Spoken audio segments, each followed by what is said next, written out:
अलैकुम नाजरीन, आज के इस इवेंट में हमारे साथ शरीक हैं तहरीक पाकिस्तान के कारकुन और बहुत मारूफ़ शख्सियत नवाब बरक़ात महमूद साहब। आइए हम आज के प्रोग्राम के हवाले से इनसे गुफ्तगू करते हैं कि उन्होंने आज के इस इवेंट को कैसा पाया है। जी नवाब साहब, अस्सलामु अलैकुम। वालेकुम अस्सलाम बेटे। नवाब साहब, आपने आज के इस इवेंट को कैसा पाया है, किस नज़र से देखा है? मैं डॉक्टर अबरार साहब के तमाम ही जितने भी प्रोग्राम्स होते हैं मैं उन सब में शिरकत करता हूँ। तो आज का ख़ास तौर पे क्योंकि अली एजाज़ साहब के बारे में था, और अली एजाज़ साहब एक मुनफरिद शख्सियत के मालिक थे, उन बहुत सलाहियतों के मालिक थे, बेहतरीन अदाकार थे, और उनकी अदाकारी जो है ना वो बड़ी जामे अदाकारी थी। जिस भी करैक्टर में उन्होंने अदाकारी की वो मेरे नज़दीक जो है ना वो बहुत जामे थी। तो आज उनके प्रोग्राम में आकर मुझे बड़ा अच्छा लगा, और यहाँ पर बड़े उनकी जो बड़ी डायरेक्टर्स वगैरह और दूसरे लोग जो थे उनके साथ काम करने वाले, उन्होंने जो बातें बताई वो हमें पहले नहीं मालूम थी, अब वो हमें मालूम हुई हैं। तो उनकी कदर और हमारे दिल में बढ़ गई, और कद उनका हमारे दिल में बढ़ गया हुआ है। तो आपने भी ये रिकॉर्डिंग की होगी यकीनन, तो आप महसूस करेंगे कि आज का प्रोग्राम बहुत ज़्यादा हाई प्रोफाइल प्रोग्राम था।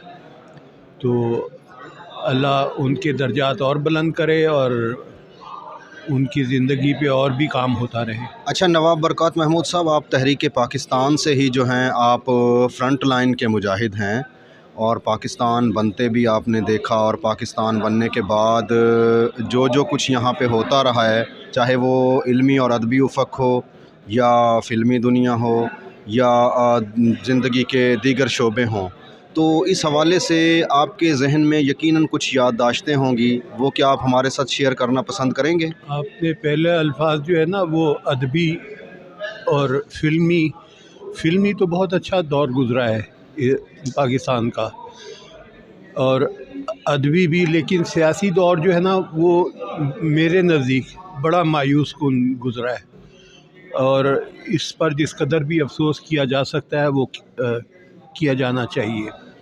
हमारे सियासतदान हमारे अच्छे किरदार नहीं अदा किए, जो पाकिस्तान बनने के किरदार थे उनको पसे पुश डालकर उनको ज़मीं दोस्त करके, यानी लियाकत अली ख़ान जैसे लोगों को, और कायद आज़म को भी किसी हद तक जो है ना साजिश के तहत, मादरे मिल्लत को किसी साजिश के तहत, ये तमाम अफसोसनाक वाक़यात हैं।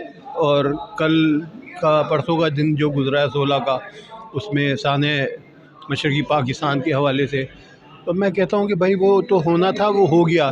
लेकिन यहाँ पर एक बात जो सोचने की है वो ये है कि जो करारदाद पाकिस्तान है जो 23 मार्च 1940 की, आप उस पर अगर थोड़ा सा गौर करें तो वो करारदाद बहुत बड़ी करारदाद थी। उसमें छोटी मोटे लोग नहीं आए थे, पूरे बरसीर पाक व हिंद से 400 अमायदीन, कायदीन, उल्मा, जुमा, लीडरान, इवन के हमारे कायद आज़म ख़ुद मौजूद थे उसमें।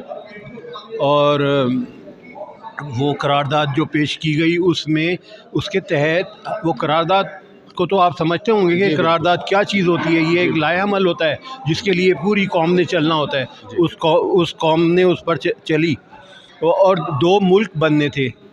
अब मैं उस करारदाद के 2-3 लाइन इक़्तिबास आपको पेश करता हूँ। करारदाद ये थी कि 2 सेकुलर इंडिपेंडेंट मुस्लिम स्टेट्स, ये 2 आज़ाद मुमलिकतें, मुस्लिम आज़ाद मुमलिकतें बननी थी।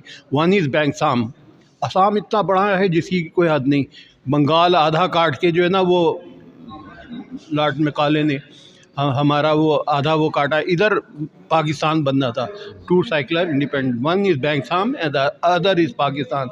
इसमें कश्मीर था, जूनागढ़ था, और बहुत सारे इलाके जो थे ना उसमें शामिल थे। सारे काट पीट करके जो है ना जब कायद आज़म को पेश किए गए तो कायद आज़म ने इनकी बदनीयती को जांचते हुए उन्होंने कहा कि जो कुछ दे रहे हैं यही ले लो, और यही इतना कुछ आला तरीन चीज़ें कायद आज़म हमें दे गए हैं और उसकी हम कदर नहीं कर पा रहे। हमारे सियासतदानों ने इसका बेड़ा गर्क कर दिया हुआ है।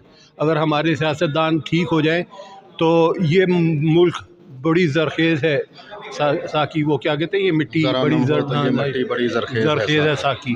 जनाब अली अगर हम अपने अंदर थोड़ा सा नम पैदा कर लें तो ये इंशाल्लाह पाकिस्तान जो है ना सुपर पावर तो बने ही बनेगा, क्योंकि सुपर पावर ये बनने वाला है इंशाअल्लाह। इसमें अल्लामा इकबाल का एक शेर है, अगर आप इजाज़त दें तो मैं वो अर्ज़ कर दूँ। अल्लामा इकबाल ने 100 साल पहले ये शेर पढ़ा था, फिर वो शुरू कर दें, फिर सबक पढ़ सदाकत का, अमानत का, शुजाअत का, अदालत का, ये 4 वसफ़। अब ये सबक अल्लामा इकबाल किसका सबक पढ़ा रहे थे कि फिर सबक पढ़, ये भाई सबक जो है ना हुजूर नबी करीम सल्लल्लाहु अलैहि वसल्लम का दिया हुआ सबक है। जी बिल्कुल।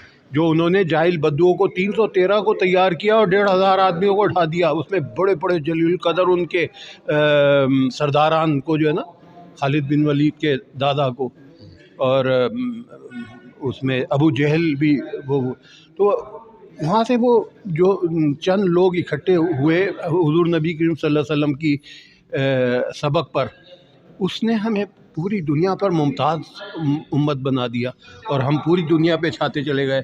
अब वो हमसे छीन लिया गया हुआ है, हमें दोबारा उसकी तरफ वापस आना है और आपको मौके आ रहे हैं दोबारा आने की उसकी तरफ। और ग़ज़वा हिंद में भी 313 अफराद ही होंगे जो इब्तिदा करेंगे। जी, मैं जो बात बताना चाह रहा हूँ कि आप सुपर पावर बनने